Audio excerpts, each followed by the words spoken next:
مامون الرشید 198 ہجری میں خلیفہ بنا۔ وہ فرقہ معتزلہ سے تعلق رکھتا تھا۔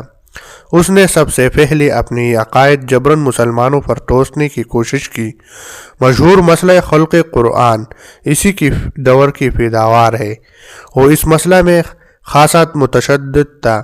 اس نے حاکم بغداد اسحاق بن ابراہیم کو فرمان بھیجا کہ جو لوگ قرآن کو مخلوق نہیں سمجھتے ہیں ان کو سرکاری ملازمت سے برطرف کر دیا جائے، ان کی شہادت ناقابل اعتماد قرار دی جائے۔ دارالخلافہ کے ممتاز علماء کے خیالات اس کے بارے میں کیا ہے قلم بند کر کے میرے پاس بھیجے جائے۔ چنانچہ حاکم بغداد نے 20 علماء کے بیانات درج کر کے خلیفہ کو بھیجی، جن میں سے اکثر علماء نے اس مسئلہ کی مخالفت کی تھی۔ مامون نے سخت برہمی میں یہ حکم دیا کہ جو لوگ قرآن کو مخلوق نہ مانے فوراً انہیں گرفتار کر کے میرے پاس بھیج دیا جائے۔ یہ فرمان شاہی سن کر بہت سے علماء نے اپنی جانیں بچانے کے لیے قرآن کو مخلوق کہہ دیا۔ صرف چند علماء امام احمد بن حنبل، محمد بن نوح قواریزی رحمہم اللہ جیسے اپنے مذہب پر قائم رہی اور انہیں حاکم بغداد نے بوجہل بیڑیا پہنا کر بغداد کی طرف روانہ کر دیا۔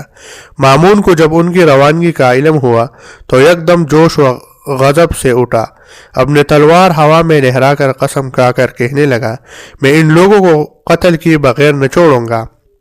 سرکاری خدام میں سے ایک شخص امام احمد بن حنبل رحمۃ اللہ علیہ کا دل سے معتقد تھا۔ وہ کسی طرح اس قافلے کو جا کر ملا اور حضرت امام سے صورتحال بیان کر دی۔ امام صاحب کے فائے استقلال میں کوئی لغزش نہ آئی، البتہ آپ نے اللہ تعالیٰ سے اپنے لیے رحمت و مغفرت کی دعا فرمائی، وہ مستجاب ہوئی۔ مامون پر تف لرزہ کا ایسا شدید حملہ ہوا کہ 1000 کوشش کے باوجود جان بر نہ ہو سکا۔ یہ قافلہ ابھی راستہ ہی میں مقام رقہ پر پہنچا تھا کہ مامون کے انتقال کی خبر آ گئی اور یہ لوگ واپس بغداد بھیج دی گئی۔ مامون کے بعد اس کا بھائی معتصم باللہ 218 ہجری میں جانشین خلافت ہوا۔ صد افسوس کہ یہ اس سے بھی زیادہ سخت دل ثابت ہوا۔ اس نے کئی بار امام صاحب کو کوڑوں سے پھٹوایا۔ عموماً روزانہ 10 کوڑوں کی سزا دی جاتی۔